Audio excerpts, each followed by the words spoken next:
Mungkin ketika orang membaca fatwa tarjih yang sekarang menganggap bahwa seolah-olah tarjih itu membolehkan total. Nah, itu yang salah, itu yang keliru betul. Assalamualaikum warahmatullahi wabarakatuh. Kembali lagi dengan saya Tendra Istanabi di AMM Talks. Masih di AMM Piungan. Kali ini kita kedatangan tamu yang spesial dan pasti selalu spesial bersama Ustadz Niki Alma Febriana Fauzi. Assalamualaikum Ustadz. Waalaikumsalam warahmatullahi wabarakatuh. Beliau adalah dosen program studi ilmu hadis UAD dan juga alumni pendidikan ulama tarjih Muhammadiyah. Kesempatan kali ini kita akan berbicara mengenai tadi saya singgung mengenai ketarjihan dan juga ulama-ulama muda Muhammadiyah atau intelektual muda Muhammadiyah. Seperti apa sekarang anak-anak muda Muhammadiyah itu ibaratnya keilmuannya atau keulamaannya atau keintelektualannya seperti apa. Kita nanti akan menyinggung mengenai itu yang bisa ngalor ngidul kesana kemari nggak apa-apa. Nanti kita ngobrolnya santai-santai mawon gitu. Ya, siap. Sebelumnya sehat Titat? Alhamdulillah sehat, Mas Tendra. Mas Tendra ya, lupa tadi. Mas Tendra sehat juga ya? Alhamdulillah. Pripun selama Covid ini aktivitasnya WFH masih tetap, sekarang sudah mulai ngajar lagi. Ini paruh semester yang kedua, jadi beberapa minggu lalu sudah mulai ngajar tapi tetap online gitu ya. Ini tadi habis dari kampus sebenarnya, sengaja karena sekalian keluar, makanya kemarin minta hari ini sekalian aja gitu. Alhamdulillah beliau bisa mampir di alhamdulillah. Piungan ya. Ya tadi saya singgung mengenai ketarjihan. Banyak yang kalau Muhammadiyah itu sendiri biasanya selalu bicara mengenai putusan tarjih gitu ya. Betul. Kalau orang Muhammadiyah mungkin sudah agak familiar tarjih gitu. Kalau orang mungkin di luar Muhammadiyah mungkin belum terlalu familiar. Seperti apa? Nah, mungkin monggo bisa dijelaskan tarjih itu seperti apa secara umum aja, secara lebih gampang. Mungkin itu. Ya kita mulai dulu dari definisi tarjihnya dulu ya. Jadi tarjih itu sebenarnya salah satu metode dalam usul fikih ketika ada atau ketika terjadinya ta'arudul adillah, ketika satu dalil dengan dalil lain saling bertentangan gitu ya. Maka cara menyelesaikannya salah satunya adalah dengan tarjih gitu. Nah, tarjih ini itu kalau dalam usul fikih metode yang digunakan dalam menyelesaikan ta'arudul adillah ini caranya dengan menguatkan mana yang lebih kuat gitu ya. Mencari mana yang lebih kuat di antara dalil-dalil itu. Nah, kemudian tarjih itu diadopsi menjadi satu nama majelis atau lembaga di Muhammadiyah. Jadi majelis tarjih gitu ya. Nah, itu menjadi ikon tersendiri di Muhammadiyah, majelis tarjih dan tajdid ya. Dulu belum tajdid, dulu sempat beberapa kali namanya berubah gitu ya. Jadi majelis tarjih, kemudian ada lajnah tarjih, kemudian ada majelis tarjih dan pengembangan pemikiran Islam, lalu kemudian majelis tarjih dan tajdid gitu. Sekarang ya majelis tarjih ini dulu berdiri tahun 1927 ya. Itu ketika beberapa tahun setelah Muhammadiyah lahir, lalu kemudian dicetuskan 1927 perlu adanya satu majelis yang memang concern mengurusi hal-hal yang sifatnya keagamaan, maka didirikanlah namanya majelis tarjih gitu. Nah, itu jadi sejarah umumnya seperti itu. Jadi intinya ikhtiar ulama Muhammadiyah untuk mencari sesuatu yang dalam dibilang mungkin bertentangan seperti itu, mencari mana yang lebih kuat betul.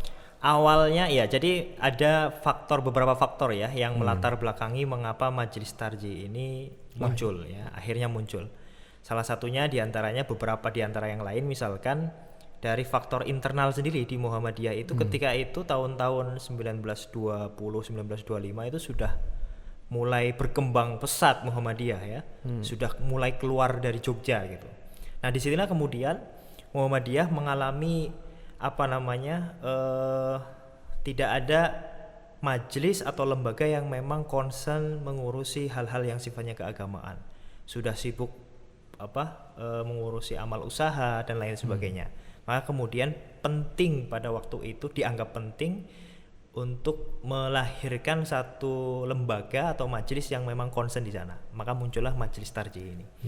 Di samping itu yang lain ya, faktor yang lain, karena pada waktu itu perbedaan-perbedaan pandangan, perbedaan-perbedaan pendapat di Indonesia khususnya di Nusantara sangat tajam.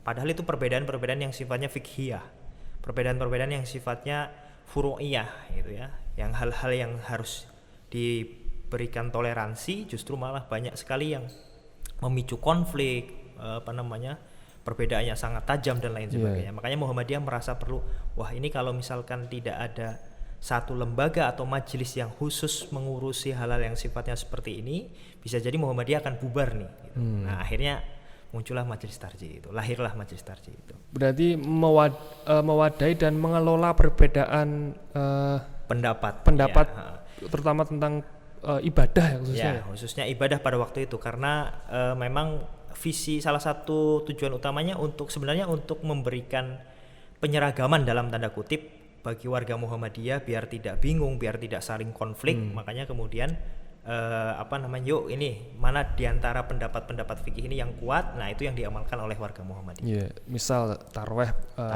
ya, kemudian kunut dan lain sebagainya, itu salah satu produk tarjih awal. Menurut ulama Muhammadiyah waktu itu. Betul sekali. Dan apakah keputusan-keputusan itu juga memungkinkan ada perubahan? Sangat mungkin ya. Jadi kan ada kaidah fikih taghayyurul ahkam bitaghayyuril azman wal amkan ya. Perubahan hukum atau perubahan fatwa itu bisa berubah karena lain waktu, karena lain tempat gitu. Di Indonesia mungkin fatwanya seperti ini, tapi di negara lain bisa jadi berubah. Nah, jadi fatwa itu bisa berubah berdasarkan waktu, berdasarkan tempat, dan itu sangat mungkin terjadi pada putusan tarjih.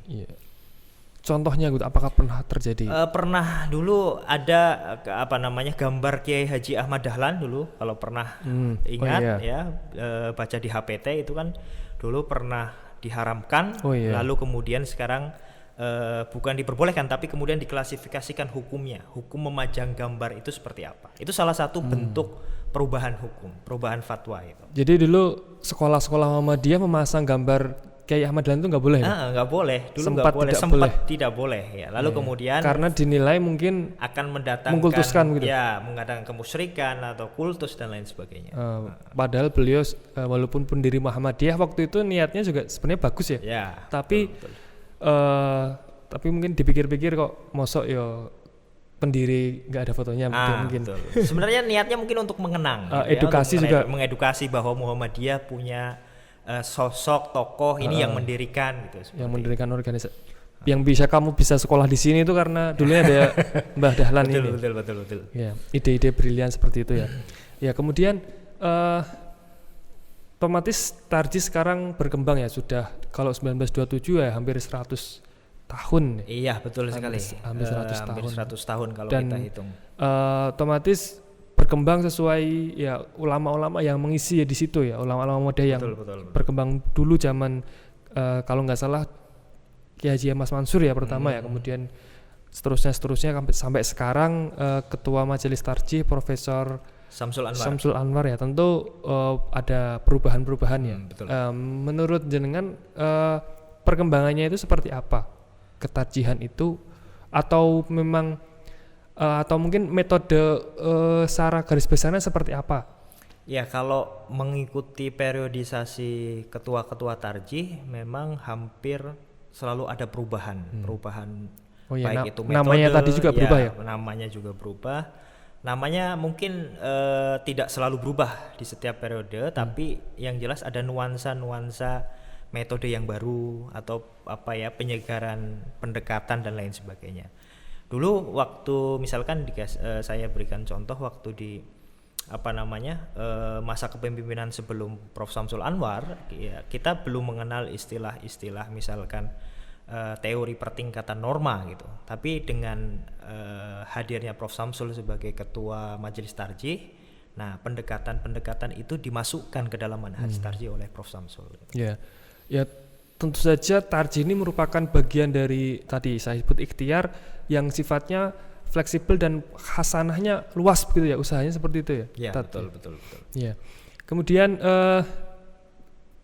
ulama tarjih ini juga otomatis berregenerasi ya. Sekarang yang muda-muda contohnya Ustadz Niki Alma ini. Wah, bukan, ini saya orang biasa. Ya, anak-anak muda ini kan juga haus ya tentang paham agama ya, kebutuhan untuk menjawab pertanyaan-pertanyaan keagamaan. Yeah. Kalau orang Muhammadiyah tentu saja yang aktivis mungkin sudah sangat familiar tadi sebutkan di kalau putusan tarjih bilang seperti ini ya kemudian ya Pak seharusnya melaksanakan berarti. Sementara saat ini kan teknologi informasi sangat pesat, fatwa-fatwa dari berbagai kiai atau berbagai ustadz, berbagai ulama itu ya sering kita jumpai di internet, media sosial, YouTube dan seterusnya, yang mungkin populer begitu ya. Sementara kalau Muhammadiyah kan kiai ustadznya itu kan nggak populer, ibaratnya dilebur dalam keputusan majelis tarjih itu kan menjadi keputusan lembaga. Keputusan lembaga. Orang-orang di belakangnya kan nggak terlalu kelihatan ya seperti itu. Nah, menurut Ustadz Niki bagaimana kondisi fenomena seperti itu? Fenomena itu mungkin harus dilihat juga dari perkembangan fatwa di Indonesia ya. Dulu kalau kita lihat tulisannya Niko Kapten itu, beliau bagus sekali menjelaskan bagaimana dinamika fatwa di Indonesia. Awalnya dulu fatwa orang-orang di Indonesia itu ya, karena dulu masih mengandalkan jaringan Timur Tengah. Kalau minta fatwa itu ya fatwa-fatwa ulama-ulama Timur Tengah gitu ya, Arab Saudi, Mesir dan lain sebagainya. Lalu kemudian lahirlah ulama-ulama misalkan ulama-ulama individu yang dia memberikan fatwa. Lalu kemudian mulai orang-orang Indonesia tidak meminta lagi fatwa-fatwa ke Timur Tengah, tapi ke ulama-ulama yang dilahirkan langsung dari Indonesia. Nah, dari fatwa-fatwa individu itu berkembang lagi menjadi fatwa kolektif. Fatwa kolektif itu seperti apa? Fatwa yang memang dikeluarkan oleh lembaga tertentu, ya. Jadi tidak hanya dikeluarkan oleh satu orang, tapi dirumuskan berdasarkan musyawarah bersama orang banyak. Di Muhammadiyah kita punya majelis tarjih tadi, ya. Di NU ada bahsul masail. Nah, itu semua salah satu contoh bentuk fatwa-fatwa yang sifatnya kolektif. Nah, bagaimana ketika dihadapkan dengan fatwa-fatwa ulama-ulama populer ya, yang keluar di media sosial gitu. Ya itu memang PR juga, PR bagi lembaga-lembaga fatwa tradisional ya. Saya menyebut lembaga fatwa tradisional itu Majelis Tarjih, Bahsul Masail itu lembaga fatwa tradisional karena masih menggunakan cara-cara yang ya tradisional, bermusyawarah terlebih dahulu, kemudian belum tentu hari itu juga bisa diputuskan. Ya. Kalau misalkan mentok dalil-dalilnya, ya mungkin bisa dilanjutkan rapat selanjutnya gitu. Jadi agak lama gitu. Karena semakin banyak pikiran semakin susah ya? Betul.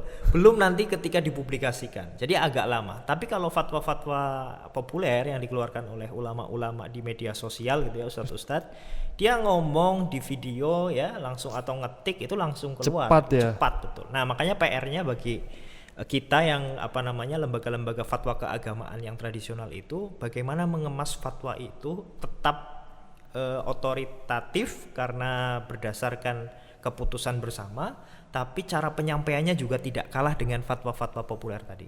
Ya makanya sekarang banyak sekali lembaga-lembaga di bawah tarjih atau lembaga-lembaga di bawah bahsul masail yang dia mereproduksi fatwa dengan cara yang lebih milenial gitu ya, dengan meme, dengan video-video singkat dan lain sebagainya. Poster-poster itu salah satu bentuk ya. Betul, salah satu bentuk untuk bukan menyaingi tapi untuk menyeimbangkan narasi lain ya, menciptakan narasi lain selain fatwa populer. Dan tentu mempermudah akses ya. Betul. Saya pernah lihat poster fatwa Majelis Tarjih beberapa tahun yang lalu itu desainnya mohon maaf jadul sekali. Cuma hitam putih gitu loh. Itu anak muda ya kurang eye catching gitu. Kalau lihatnya saja udah sakit mata gitu ya. Scroll di Instagram kan kalau zaman sekarang ya harus desain ya harus bagus lah. Betul. Harus mengikuti itu ya. Jadi memang ada perkembangan ya. Betul. Sekarang orang pengen ada pertanyaan ya tinggal searching di Google, di YouTube, kemudian biasanya ustadznya modelnya Q&A itu ya. Ya betul. Pertanyaan dia kemudian jawab cepat begitu ya. Dan alhamdulillah sekarang kalau fatwa tarjih di Google sudah peringkatnya sudah pertama. Kalau klik langsung misalkan fatwa tarjih gitu ya, maka website fatwa tarjih itu insya Allah sekarang sudah di kalau kliknya atas fatwa lah, tarjih ya. fatwa tarjih, ya. Tapi kalau fatwa apa, nah itu masih tetap bersaing dengan fatwa yang lain. Iya. Ya semoga bisa. Kalau kita ngeklik fatwa Islam itu paling tinggi ya, paling enggak ya. Mudah-mudahan ke depannya gitu ya. Butuh perjuangan memang. Kemudian kita setelah ngobrolin mengenai ketarjihan ya, kita menyinggung mengenai ya tadi anak muda Muhammadiyah, ulama-ulama muda, ataupun kalau anak muda Muhammadiyah lebih seringnya disebut intelektual muda ya biasanya. Mereka lebih sering menyebut dirinya intelektual muda. Kalau teman-teman di NU kan sering ya Gus siapa dan kemudian Kiai muda dan seterusnya. Betul. Nah, itu perkembangannya seperti apa saat ini? Jenengan mungkin punya banyak teman dan seterusnya, pemikirannya seperti apa? Ya kalau di banyak ya di komen-komen dan tertentu itu banyak yang bilang ya apakah anak muda Muhammadiyah itu cenderung ekstrim yang mana? Ada yang bilang radikal, ada yang bilang mungkin liberal dan sebenarnya seperti apa sih? Ya. Menurut jenengan? Ya itu saya menjumpai juga ya di media sosial itu banyak sekali klaim-klaim misalkan wah ini anak-anak muda Muhammadiyah liberal gitu kan, nakal-nakal gitu dalam tanda kutip gitu ya. Ya mungkin sebagian ada yang liberal, sebagian ada yang nakal, tapi saya yakin banyak di luar sana yang ya lurus-lurus saja gitu ya. Makanya memang itulah pentingnya kalau menurut saya pribadi pendidikan kader ulama gitu ya. Kita sebenarnya ini bukan dalam tanda kutip membanggakan gitu ya. Kita punya sebenarnya namanya PUTM tadi yang disebut di awal, Pendidikan Ulama Tarjih Muhammadiyah, yang memang itu didesain dengan sedemikian rupa untuk paling tidak berikhtiar melahirkan ulama-ulama generasi baru. Yang itu basisnya adalah basis warisan-warisan Islam yang kuat. Jadi kalau mau bersentuhan dengan intelektualisme barat, intelektualisme non-Islam misalkan, harus dikuatkan dulu basis Islamnya. Harapannya seperti itu di PUTM itu.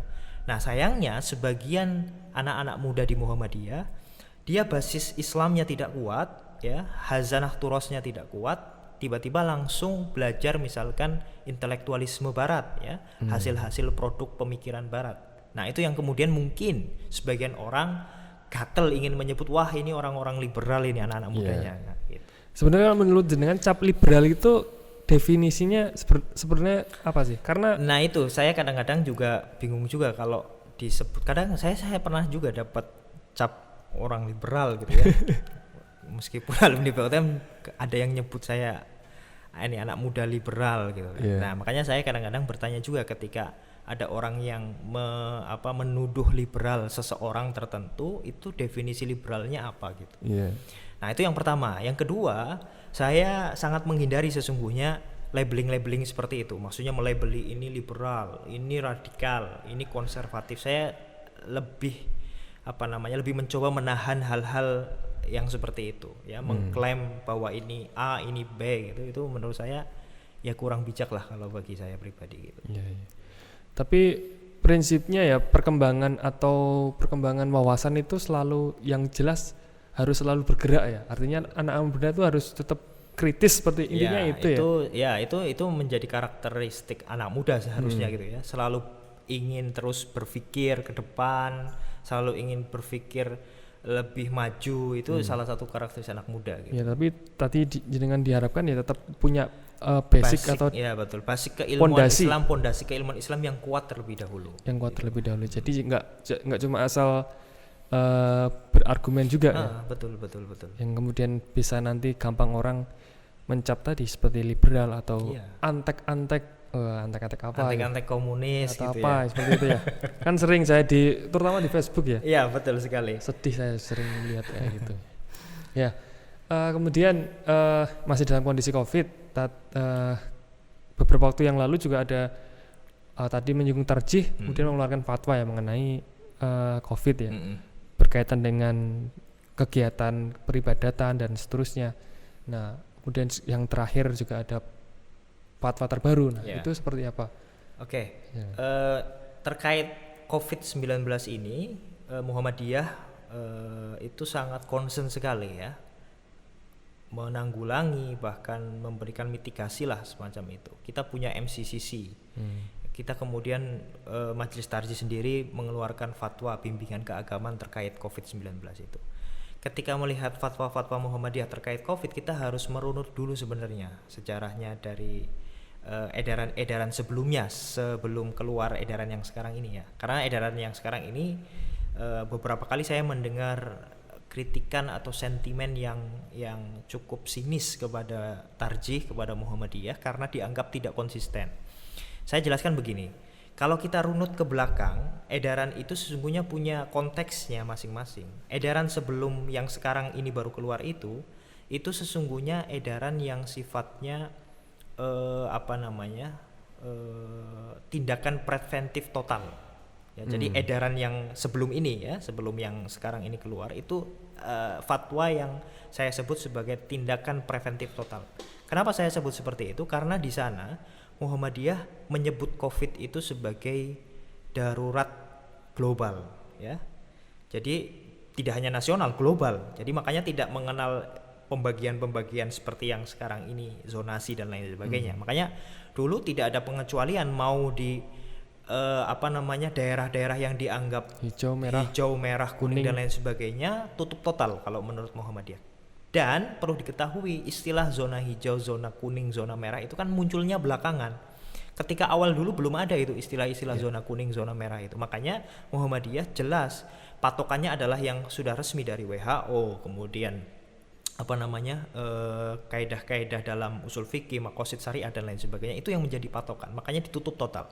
Nah, sekarang ketika sudah ada perkembangan terkait COVID, meskipun belum hilang 100% COVID-nya, tapi dalam daerah-daerah tertentu ada kecenderungan positif melandai, artinya tidak naik terus gitu ya. Nah, daerah-daerah yang seperti ini itu perlu diberikan bimbingan keagamaan yang lain, yang baru gitu ya.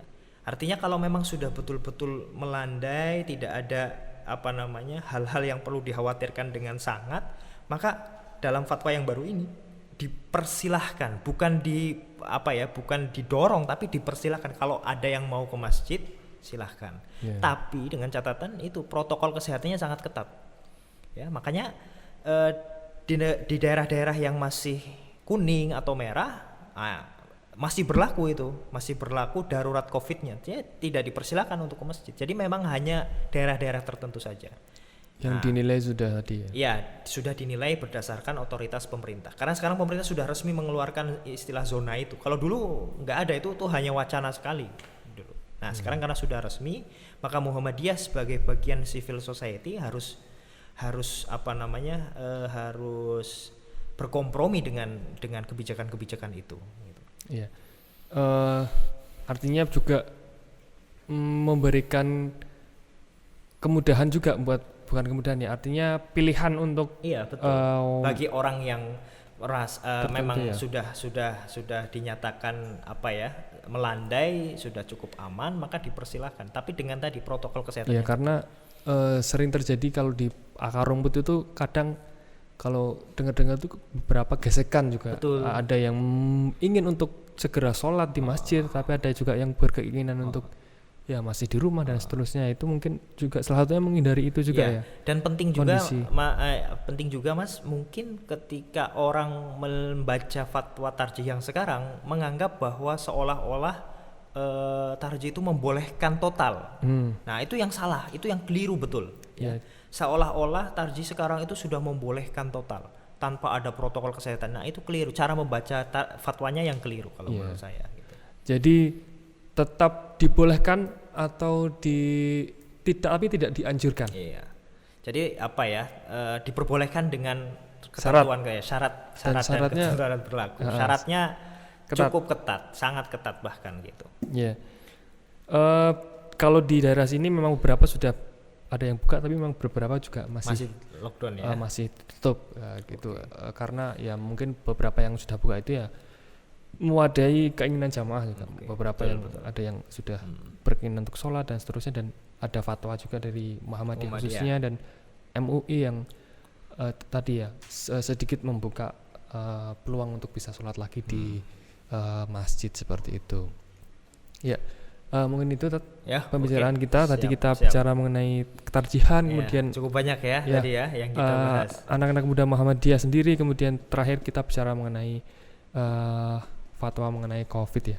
Ya semoga COVID segera hilang, segera pulih, aktivitas segera normal ya. Ya, terima kasih pembicaraan kita. Terima kasih Ustadz Niki Alma sudah menyediakan waktunya. Sama-sama. Dolan di studionya teman-teman AMM Piungan. Ya.